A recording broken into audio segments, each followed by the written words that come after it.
And welcome to Impact 2024, our continuing conversation where we talk about all types of things from current events, where we talk about race, religion, politics, everything. We talk about it from a Christian standpoint and a Christian perspective. And this is also what we call our safe space, where you are able to say whatever you want. Let me not say whatever you want, but you're able to say the things that you want to say and having a clear dialogue, an adult conversation, where we're able to get to some conclusions about some things. It's a safe place in the sense that you can't always talk nowadays. You can't always say the things that you want to say in different places because people sometimes want to get offended before they can actually get to a conclusion. And so sometimes you have to be able to get to talk through things. And it's a little bit messy in order to get to the place that you want to be. And so that's why we call this a safe place, because you can get a little bit messy here in order to get to the conclusion that you want to get to. You're not just going to automatically be labeled this or that. We can kind of talk it through because all of us have some thoughts that may not sound great until we're able to polish them off. And, I wanted to explain that, do that from time to time, just to let people know kind of, where we're coming from, what's the stance that we are taking in our conversations. And with that being said, you also have the ability to type your questions and your comments into the comment section. So please feel free to participate in any of the conversation. Put your questions up there, put your comments up there. They will be addressed in real time if you're doing it live. Even if you're not doing it live, still feel free to put your comments and your questions in there as the conversation continues on. And so that's how we work it. That's how we work it. As a reminder, that we do this now at the beginning. As a reminder, this is a ministry of Imani Christian Ministries, and we have other offerings on Sundays at 10 o'clock in the morning, 10 a.m. We offer a worship service. Please join us here on Facebook and YouTube. On Thursdays, Thursday Thirst, a weekly Bible study. This is very good at 7 o'clock here on Facebook and YouTube, same place, same channel, however you want to say it. Please join us for that. And then, of course, on Tuesdays at 7 o'clock, right before this, from 7 to 7:45, we have prayer. And so please join us. You can call into the number there if you want to leave a prayer request or anything. You're going to pray with us. As we pray, you pray also, and we pray together. All right. So let's hop into it. There's a lot of stuff going on. If you are out here and you know that right now, out here, there is the debate is going to go on today. So this is Tuesday at 9 o'clock. There will be the presidential debate. So you will be out here in plenty of time so that you can switch over to the presidential debate if that's one of the things that you want to watch and partake in. All right. We've had some stuff going on lately. One of the big things that happened was that we had a school shooting in Georgia last week, and it was a tragic situation, another one of these tragic situations where a 14-year-old boy went into his school and started shooting. 9 people were injured, and another 4 people lost their lives. 2 students, 2 teachers. Horrific incident. The boy had a AR-15 rifle, and that's what we're always talking about, these automatic rifles, and that was gifted from his father. That's what they suspect. And he took that into the school and shot into the place. And so this is just another one of these situations, unfortunately, that we have all too often here in the United States, because of our gun laws, because of our gun culture, and some more people lost their lives. This is at the beginning of the school year. And so now you have kids all across the nation who are going into school with this on their mind. Because if there's one thing that students do hear about, if they don't hear about anything else, they're going to hear about school shootings, at major school shootings at other locations. They're going to learn about that, and they're going to hear about that because it affects them and it affects their lives, and it affects how they are able to operate and go forward. And so that's one of the things that we want to really keep in mind, keep at the top of our minds, that our kids, whether we have kids or not, our kids in our community, those are some things that they have to think about. Some of the comments actually were heartbreaking when you hear them, because you hear some kids saying, well, we practice this all the time. We were ready. We were prepared. And that is horrible to hear, that this is what now students in the United States are preparing for. We're preparing for the school shooting. We have these drills. We know what to do because it's happened so many times that now that's just a part of life. That's an expectation that sometime throughout their career, throughout their schooling career, that they're going to have some kind of situation where they're going to have to put these practices into action. Whether it turns out to be an actual school shooting or whether it turns out to be a false alarm, they at some point in time, most of these students are going to have to put that in action, and that's heartbreaking to hear. It's heartbreaking to know that they're prepared for this and that they understand that this is probably going to happen. But with that, it goes into one of the issues. This is another situation of where the government, the legal system has kind of changed up. And the father of the young man, the 14-year-old boy, is being prosecuted. He's been arrested and he will be charged. He's arrested and he's being charged with a crime. And that is new word. We just had a couple, father and mother, who were charged and found guilty in a previous mass shooting. And so that comes back to the point of how do we feel about the fact that parents are now being charged and in these situations. Here's one of the common denominators between the last one where the parents were charged and this one where the parents were charged. Both students who did these mass shootings were on the radar of the school. Both of them had situations where they had violent tendencies, where the school contacted the parents and let them know about the violent tendencies, where the school contacted the parents and let them know about their concerns. After the concerns, both of these sets of parents then decided, hey, my child's school contacted me about violent tendencies or making threats or doing violent pictures or caricatures or making threats online, all of this stuff. And the parents thought, hey, you know what I should do? I should buy them a gun.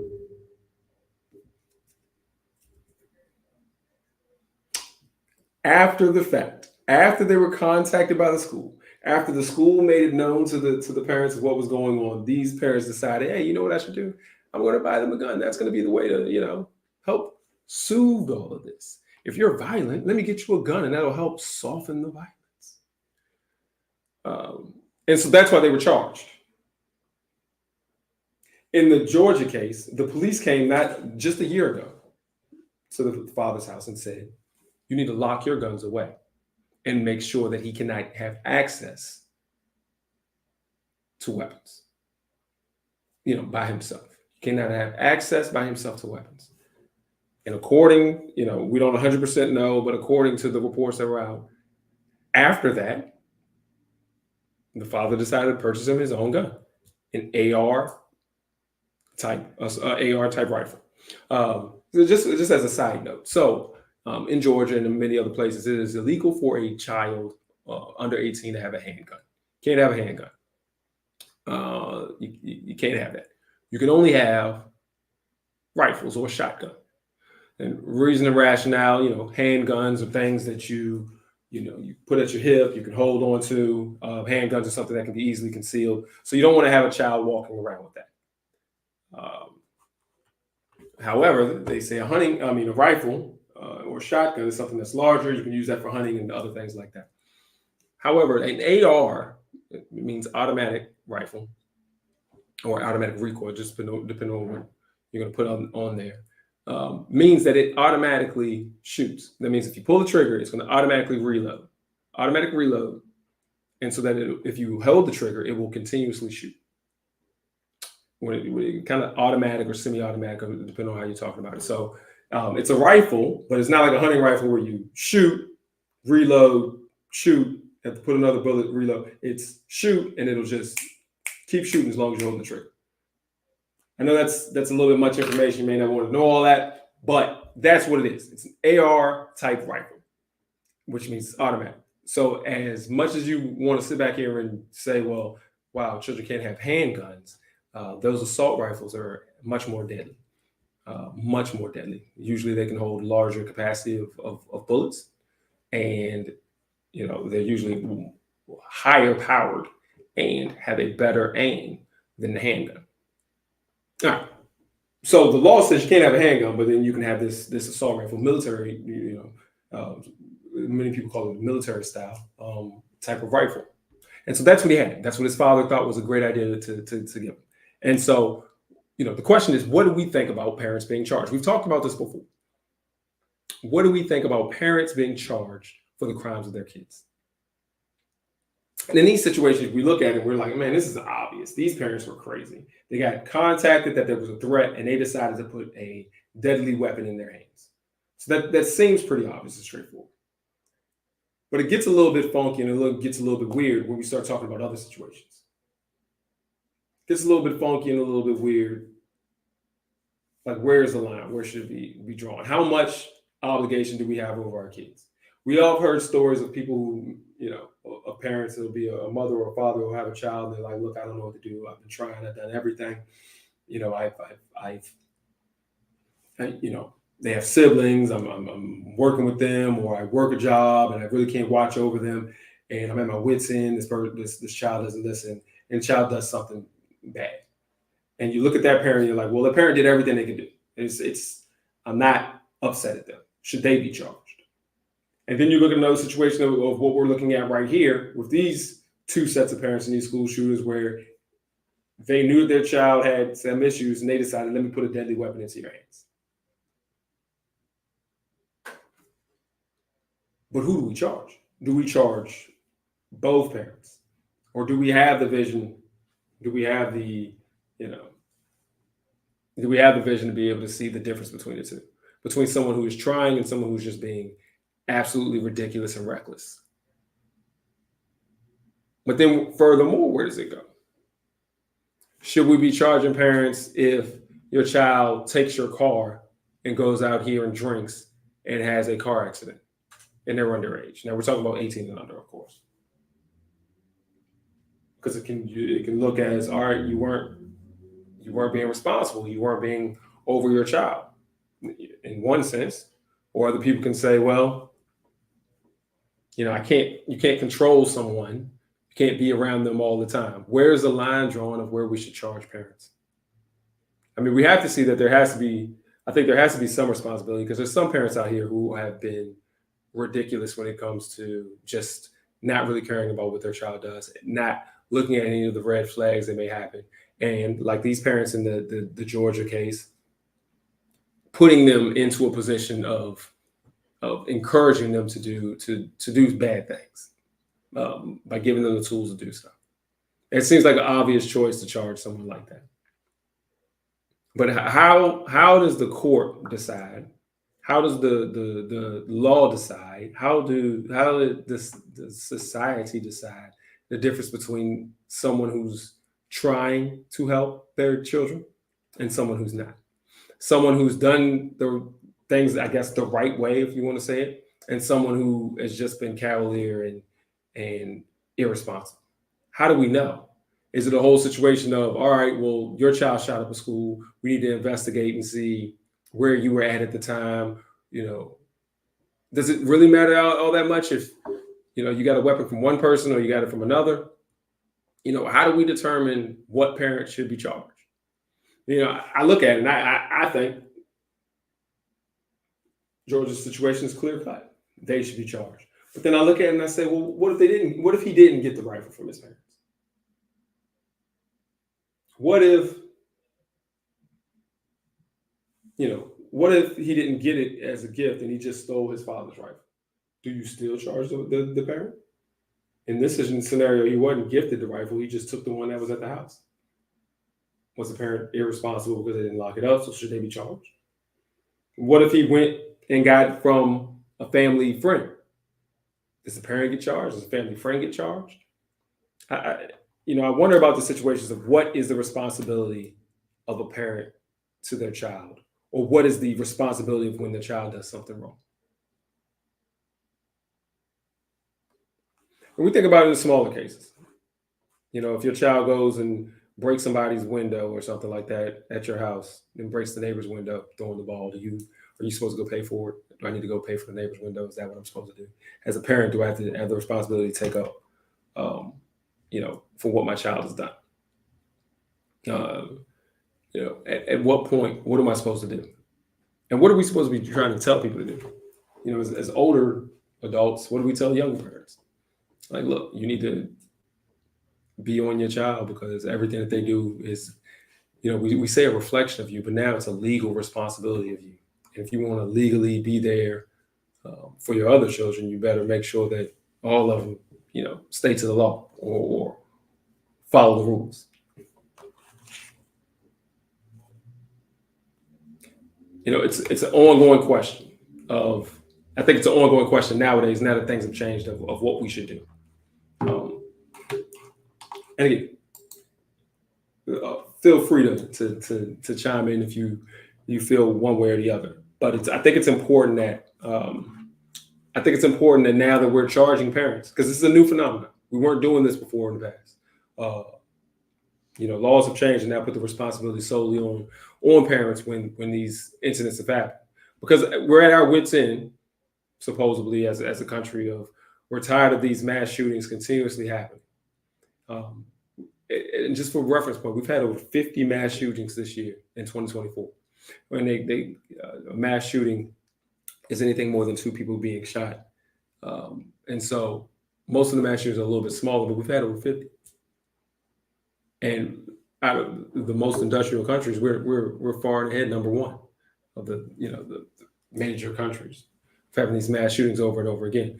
And so instead of dealing with guns, because we're a gun culture, and for some reason that's not going to be the move that we're going to make, we've decided to now put the onus on the parents of the children who are going out here and committing these crimes, committing these atrocities. And so now that we've moved into that light, I think this is a big, important issue of trying to figure out, well, who's going to get prosecuted and who's not. What is the bar that you have to raise to, in order to be prosecutable?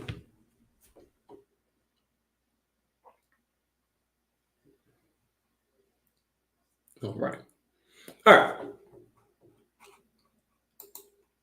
Well, that's one of the I want to say weird scenarios that we have.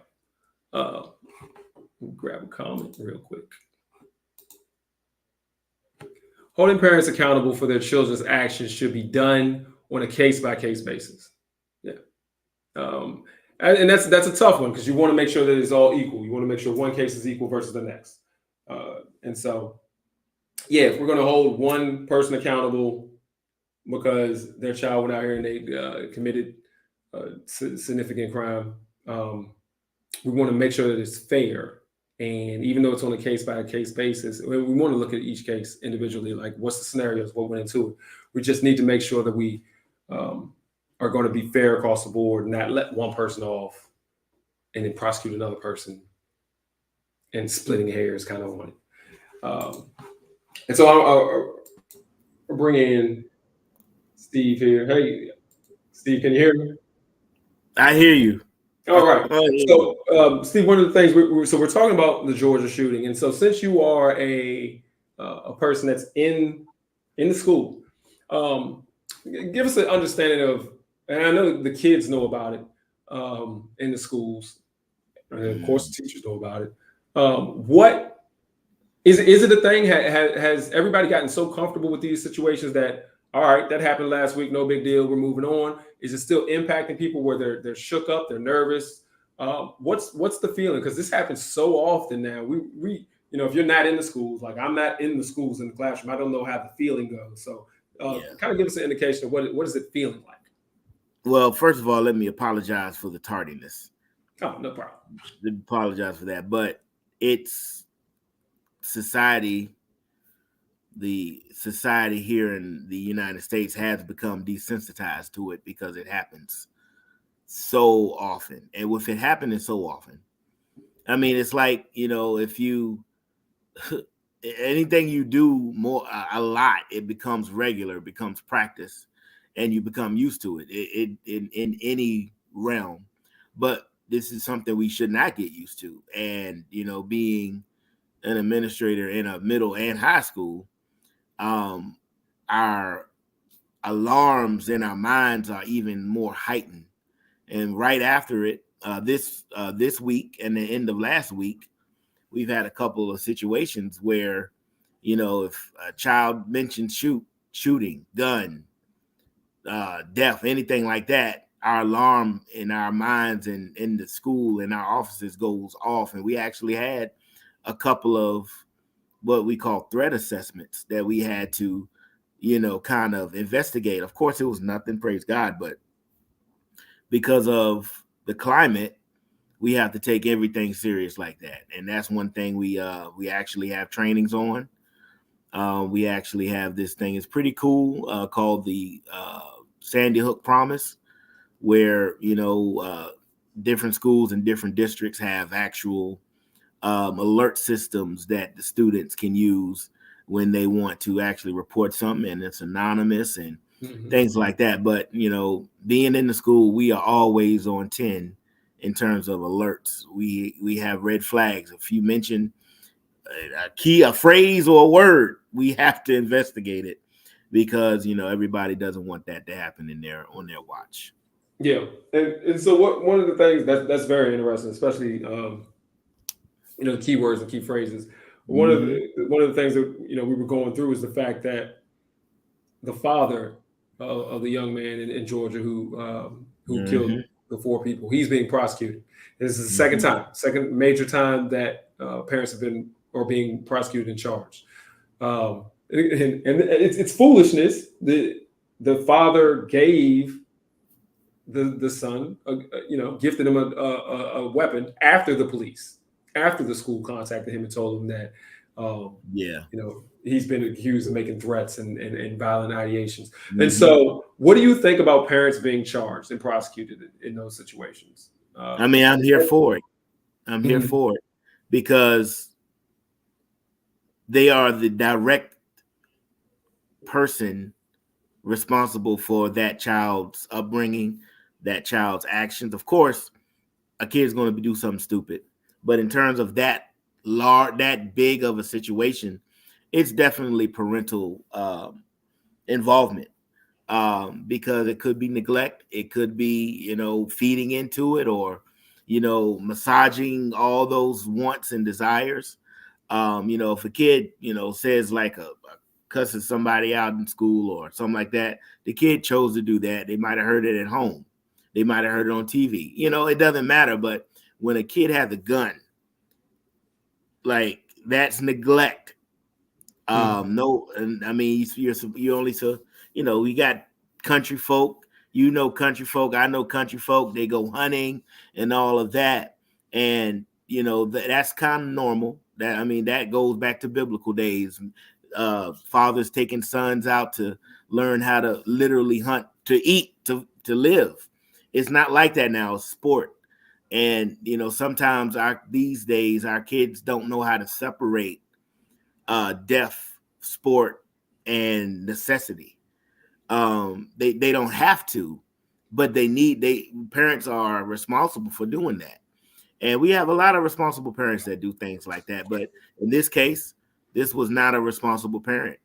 I remember back in the day, my mom was nervous about getting us a super soaker, because she didn't want us to, have guns and, think it, she didn't, Miss Wilder, how, the Christians and all that, and just trying to protect your children from that way of thinking. But now we have the video games, the Call of Duties, the hunting, and all this stuff that's glorifying violence and killing. And, parents aren't, really, a lot of parents deal with it, but they can talk to their kids about it, and they know how to, they're educating them on the separation of, this is a game, this is real life, don't do this, don't do that, you don't need this, this is why. And those questions and those conversations need to happen more so. We didn't need them in the 80s and 90s. We didn't. We just didn't. We literally knew right from wrong just because of how we were brought up, the culture. It's all about culture, the culture of how we grew up. It was kind of a no nonsense thing and common sense. Nowadays, we don't have that as much. And, it's no one's fault. It's just the culture. People are, getting into the cultural things. And, sometimes we forget. But if something like this happens, it's kind of on the grown-ups. Yeah, and I think you made a great point. I don't even know if you caught the point that you made. It was really good because you talked about the hunting culture, and you talked about the country, and you talked about getting rifles. This boy had an AR. Not I don't know which AR it was. We normally say AR-15, but it was an AR, assault rifle. I mean, you're sitting here. You're not shooting no deer with that. Or if you do shoot deer with that, you are terrible. Or you can't eat it because you done shot it, 15 times. Too much lead. So when we're talking about, we talk about the culture of the country culture of guns and teaching our kids how to shoot and how to hunt and things like that. The weapons that these parents are buying these kids, have nothing to do with any of that. These are, military replica type weapons. Comment. There was a situation where a young man did something he was not supposed to do, and his parent became very angry. When asked why he did what he did, he stated, "I considered the action and the consequences and decided that I could deal with the consequences." What then can a parent do? So if you're sitting, that's really good. You're sitting back here and, the child just decides they're going to do what they want to do. They weighed the cost and they're going to do it. How much is the parent going to be on the hook then for situations? So if the child decides, look, I'm going to go out here and I'm going to shoot these kids because they've been bullying me. Are we locking up the parent on that one? And you know what? I think, we have things in place where, you can't police everybody, but you can notice what is abundant, what has an abundance of attention. And when you see something that is just odd, you have to question it and you have to investigate it. And I think this is where parents have to focus more on their kids so they can they have to be more proactive than reactive. You have to know what they're doing. We didn't have cell phones in the 80s and 90s. And these kids literally have access to the evils of the world in their pocket and they can look at it and dissect it freely and frequently and discreetly. So when a child can do that at any time, any place, it's the parents' involvement that's important, to monitor. Like God hasn't blessed me with children yet, but when I am blessed with, if the Lord so sees fit, why do you need a cell phone at night?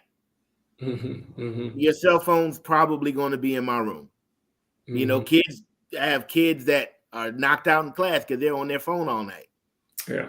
So, things like that. You don't need your phone at night. Okay. I know you're going to school. Why do you need your cell phone in school? Okay. So we have a strict cell phone policy now because it's interrupting instruction. Yeah. So because kids want to do the games and play and text and then the cyberbullying. So if your phone is shown, we take it. Yeah. So, and we presented that at our open house. We said that we're a no cell phone school. We had parents literally standing up and giving us a round of applause. So, if we can make it through the beginning of time all the way until the late 90s, early 2000s without a cell phone, why can't these kids do that? And the problem is that they're addicted to technology. They are addicted to it. It's like an alcoholic or a druggie. If you take their phone, we had some kids that have like full out tantrums because their phones are taken away. So we have to break that cycle of a need for a cell phone. Not just, my thing is, if I can have my kid take a flip phone to school, that's what they would have. You have no social media. You have nothing. You can call. Yeah. Yeah. And that's my thing. Like, you can have that in school. But once you have access to the world, that's when we have a problem. I mean, you might have just came up with a whole idea right there where you have just school eligible phones. Yeah, might be it. I know Amazon would love that. They can sell a whole line of phones. Let's delete this and make a business phone. We don't want the people to know. We might have something here. we might have something. Oh man. Well, yeah. No, that's a great point. It's a good conversation that we need to continuously have and keep at the forefront of what, as adults that we need to be doing. Getting the phones, like you said, getting them addiction to technology and all that kind of stuff. So it's bad. It's really bad. Yeah. We're at our time. But before we go, I want to we lost a great one. James Earl Jones passed away yesterday at the age of 93. I am not okay. For those of you who don't know, he is the ultimate voice. He was in plenty of movies, Field of Dreams, some others, but he was the Lion King's Mufasa. He was the voice of him, the father in the Lion King. He and his most famous voicing, even though he's done many others, is Darth Vader in Star Wars. Man. And James Earl Jones, and if you know him when he was young, he was super fit and athletic, played boxing movies and baseball movies, just a great presence. What is your favorite role? James Earl Jones? Is it Darth? It's no doubt Darth Vader, Lord Vader. He is the ultimate, he's the ultimate villain. And it was perfect. Like all these years, before, of course, I was older and I knew what was going on in the world. I thought James Earl Jones was in the suit. And then later I found out it was David Prowse, a white guy, but a white bodybuilder. But I was like, yeah, all these years I thought he was in the suit. But when we first were introduced to Star Wars, I was terrified of that black suit and that voice and that the breathing machine. I was terrified. I was literally scared. And when you just know the story of the rise of Anakin and the fall of Anakin and the rise of Darth Vader and the redemption story, James Earl Jones, it was none better. And then actually before, I think it was a couple years ago, he sold the rights to his voice to Disney. So that they can continue if they so decide to do more Darth Vader things, with AI and everything. I believe during the Obi-Wan Kenobi series, they utilized AI to use the Darth Vader voice. That wasn't James Earl Jones. They actually used some AI stuff. So Darth Vader easy. My car's named after him. So yeah. Oh yeah. Blue Magic died, by the way, if you didn't know. Oh no. So now I have Vader. Oh man. All right. That's good. You know what? It's funny. When I think about there are two real voices I think about. James Earl Jones. And then the other one, and I just lost her name. Who Still I Rise. Maya Angelou. And I think about those two specific voices when we're talking about Black people and we've lost both of them, but those are some powerful voices. The words, whatever they say, it held weight. And so we lost a great one there. I'm not okay. King Jaffe Joffa, I'm not okay. It's like the world, it's like the whole, everybody in the culture lost their grandfathers, something like that. That's how I feel. Yeah, you can go through Coming to America. Yep. Yeah, and so many other movies. If you don't know, and they say he was the EGOT Award winner. That's the Emmys, Grammys, Oscars, and a Tony. So I mean, he's done a lot. I mean, a whole lot. So. Can't forget The Sandlot either. The Sandlot. Oh yeah. And so a lot of great ones. All right. Well, we're past our time. Appreciate you joining us. Appreciate everyone who was able to join us and all the comments that came in. Thank you. I know everybody's about to go watch the debate if they can. Yeah.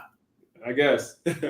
So, all right, everyone. Have a good one and join us again next week.